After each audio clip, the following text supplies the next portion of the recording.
వీళ్ళ కేసు ఇంకా మేము కూడా తిరుగుతున్నాం కదా. పోలీస్ స్టేషన్ లో మిమ్మల్ని పలకరించడానికి వచ్చాం. అప్పుడు 2020లో అది 2020లో స్టార్టింగ్. మీరున్నారు కదా అప్పుడు, మీరున్నారు అప్పుడు పెడితే ఇప్పుడు విజయవాడ తిరుగుతున్నాం ఆ కేసు మీద. పార్టీ తరఫున పార్టీ కలర్ పట్టుకొచ్చాను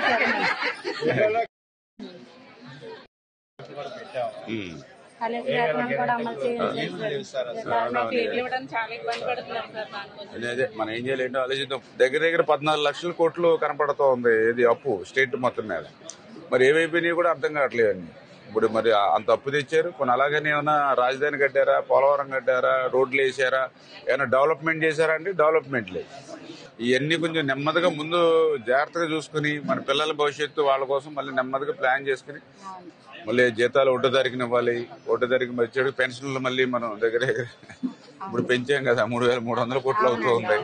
ఇవన్నీ 1 by 1 మీ న్యాయమైనటువంటి కోరికలు, అందులో సమస్య లేదు. నేను కూడా మీ పట్ల ఎప్పుడు అభిమానంగా ఉంటాను తెలుసు మీకు.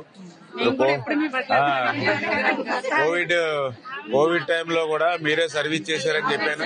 ఎందుకంటే నేను గ్రామాలు తిరుగుతున్నప్పుడు నాకు మీరే కనపడ్డారు. నేను కూడా ఆ రోజు అదే చెప్పాను, కనిపించే మదర్ తెరీసాలు మా ఆశా వర్కర్లు అని చెప్పాను.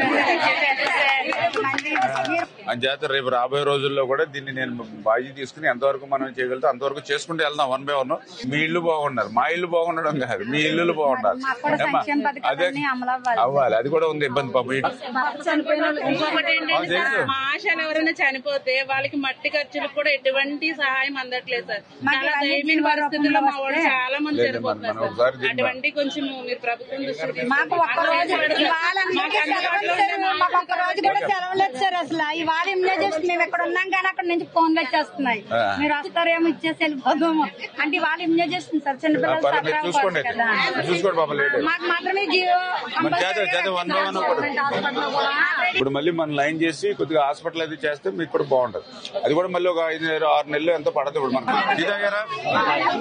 వీళ్ళ కేసు ఇంకా మేము కూడా తిరుగుతున్నాం కదా. పోలీస్ స్టేషన్ లో మిమ్మల్ని పలకరించడానికి వచ్చాం. అప్పుడు 2020లో అది 2020లో స్టార్టింగ్. మీరున్నారు కదా అప్పుడు, మీరున్నారు అప్పుడు పెడితే ఇప్పుడు విజయవాడ తిరుగుతున్నాం ఆ కేసు మీద.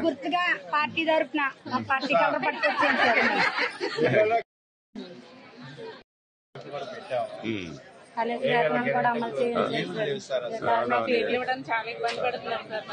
అదే మనం ఏం చేయలేంటో ఆలోచిద్దాం. దగ్గర 14 లక్షల కోట్లు కనపడుతూ ఉంది ఇది అప్పు స్టేట్ మొత్తం మీద. మరి ఏమైపోయినాయి కూడా అర్థం కావట్లేదు అన్ని. ఇప్పుడు మరి అంత అప్పు తెచ్చారు. కొన్ని అలాగనే ఏమైనా రాజధాని కట్టారా, పోలవరం కట్టారా, రోడ్లు వేసారా, ఏమైనా డెవలప్మెంట్ చేశారా అంటే డెవలప్మెంట్ లేదు. ఇవన్నీ కొంచెం నెమ్మదిగా ముందు జాగ్రత్తగా చూసుకుని మన పిల్లల భవిష్యత్తు వాళ్ళ కోసం మళ్ళీ నెమ్మదిగా ప్లాన్ చేసుకుని మళ్ళీ జీతాలు 1వ తారీఖున ఇవ్వాలి. 1వ తారీఖు వచ్చాడు పెన్షన్లు మళ్ళీ మనం దగ్గర ఇప్పుడు పెంచాం కదా 3,300 కోట్లు అవుతూ ఉంటాయి.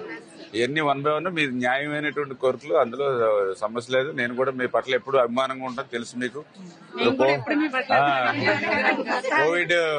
కోవిడ్ టైంలో కూడా మీరే సర్వీస్ చేశారని చెప్పాను. ఎందుకంటే నేను గ్రామాలు తిరుగుతున్నప్పుడు నాకు మీరే కనపడ్డారు. నేను కూడా ఆ రోజు అదే చెప్పాను, కనిపించే మదర్ తెరీసాలు మా ఆశా వర్కర్లు అని చెప్పాను. అంచేత రేపు రాబోయే రోజుల్లో కూడా దీన్ని నేను బాధ్యత తీసుకుని ఎంతవరకు మనం చేయగలిగితే అంతవరకు చేసుకుంటూ వెళ్దాం 1 by 1. మీ ఇల్లు బాగుండాలి, మా ఇల్లు బాగుండడం కాదు, మీ ఇల్లు బాగుండాలి. అదే అవ్వాలి, అది కూడా ఉంది ఇబ్బంది. పాపం